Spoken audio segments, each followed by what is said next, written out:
Okay, everybody. Matthew coming back with you again. I didn't get much done over the weekend.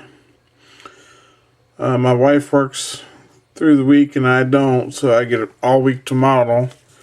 Then when the weekend comes, I like to spend that with her. So I do have a little bit more done on the motor. And I'll show you that, and I had a couple questions I answered on comments, but I wanted to answer a little bit more for that.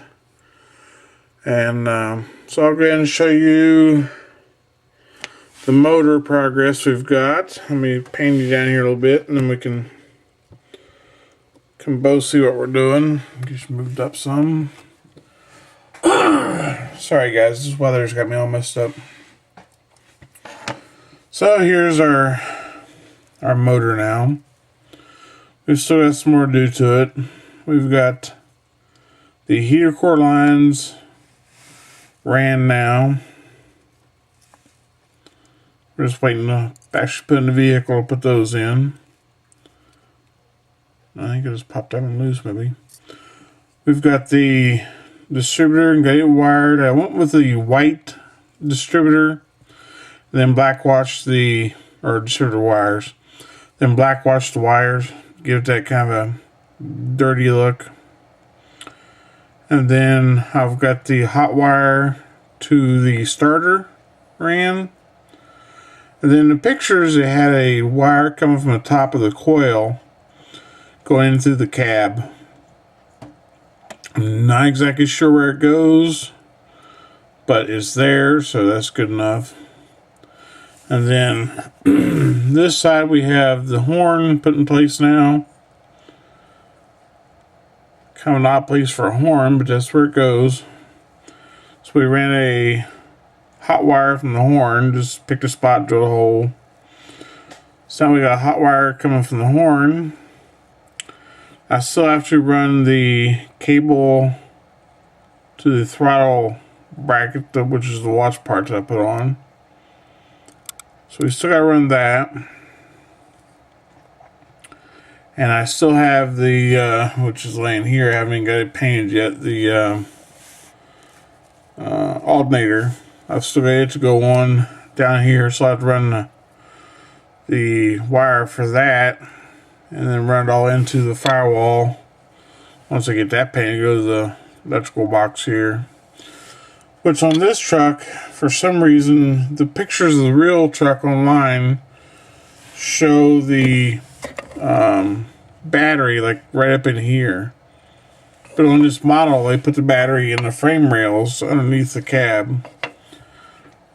So I may have to address that and move the battery to its proper location. So we'll see how it works. I don't know. At least this one, they're good enough to, let me pop this toothpick out here and I can use it. Yeah, there we go. They're good enough to give you a bracket for the alternator so it's not hanging out in the air. I've still got the fan to go on. The horn, I drilled a hole dead center of the horn. Then just took my hobby knife and kind of at an angle cut that out with my hobby knife to give it that coved horn shape, and painted it and went over with a little bit of a aluminum wash, dry brush I should say. So now these wires are some wires I got from Freddie over at H-Town, which is on the picture there. This one here. That's what he uses for his spark plug wires. I believe he said these are 30 gauge wire. He gets from China or something like that. So that's what these wires are. That's the size. These are some wire that, let me back out here, guys. Sorry, guys. Some wire I got, I got a bunch of cables here. I cut up, and you can see this was a computer cable. If it's something I don't use, it's got wire in it, I'm going to use. So I think those probably came from, no, that's a little too small. So they didn't come from that one. Then I've got like an Ethernet cable, again for a computer, that has various wires in it that I use. And then I think I got this from a probably a garage sale. It's an entire roll. There's got to be a couple hundred feet of telephone cable here, and that's where I got the black alloy for the grab a piece here. I got it out here for the radiator lines. Sorry guys, I'm choking up here. So I just cut off a chunk, and then you can reach in with tweezers. Oh, sorry, out over here, and pull the wire. So there's nothing left in the casing now. Just pull the wire out, and I've already taken, I believe, the yellow and black or something like that out. So I use the black to make the heater lines for the motor. Then I had some good grief, guys. Some wire laying around. It's just a solid copper wire. I have no idea what this is from, but you can see it's just solid. And you can get that in all various sizes. But that's what, and a smaller one is what I used. I just took the coating off of it and used that for my fuel lines. And then I took some olive drab, you know, like the army color, and made a wash hell of it and put on the copper in just certain areas, because copper always seems to get that green tarnish build up on it. So I've done that to the copper in a few areas, just give it that look that I'm going for. So that's where that's at. And then I had a question about the brushes that I use, which is hard to read, almost impossible to read the writing, but it's a Master's Touch. And these, I get them at Hobby Lobby. They work really well. And the thing I like is they have the short fat handle. You know, so it's almost like a pencil. You know, so I like that real well.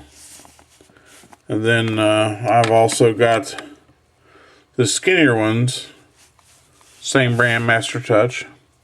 They're the longer handled ones, but they're skinny. And I use those. This is one of them I use probably the most of anything. Just a flat, and I use that a lot too. So that's the brushes that I use, and so that's those answered. And then back to the 50 ohms. It had a chance to sit all weekend in its primer, so it was nice and dry. So I got that sanded down this morning, and I may just go ahead and put paint on it. I don't know if I'll put another primer coat or not, but I used I have these sanding things, which I'm sure everybody's got, and every time I try and use them, I always sand through somewhere, because I got that hard edge on them. I always sand through something somewhere and mess it up. And something I always used in the cabinet shop when I had my business running was 4/0 steel wool. And I've often thought about it, but I've never tried it, because I was afraid it would just be too coarse, even though it's 4/0. But again, Hunter Shelby, one of his videos, made a comment that he used 4/0 steel wool to sand his primer.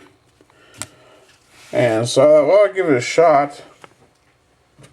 And it works really, really well. I was very surprised. Of course, he used a small, just tore off a little small piece, and I've got like the entire wad here, which is fine, but it really, I mean, it don't take much and don't take much pressure, but it kind of sinks in, especially this big wad. It'll sink into all the little creases and crevices, and it really does a beautiful job of smoothing out that primer. I don't know if you can see the difference in the shine.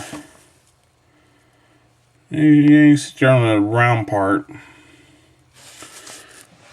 You can also see the little white edge where I went through right there a little bit. So I may have to blow another coat of primer. But that'll be my final coat. I won't have to sand that or anything. But just, I mean, it doesn't take much to knock it down.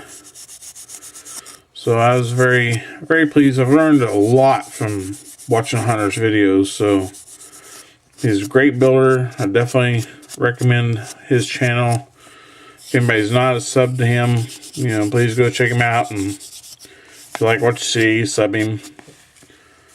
So there now you can see the shine is uniform now all the way around. So, and then I'll use, because you'll have all this metal fuzz left all over the place. So I'll just pick up again, I use these in the cabinet shop. Bag of tack cloths and run over it with that, and it'll pick up all the little metal fuzzies. Then you can blow your primer on. So it's still, you can see here on all the metal shavings that just came off. That's what you'll get all over everything. So if you don't mind that, having to clean that back up, then this will be a great thing for you. But put it out of the way. So that's where we're at, guys. Still bright and early here Monday morning, so I'm gonna get off and get some building done. Maybe we'll be back later today. If not, I'll try and get something up tomorrow to show where we're at. And everybody keep the videos coming, and have a great day and take care. Bye bye.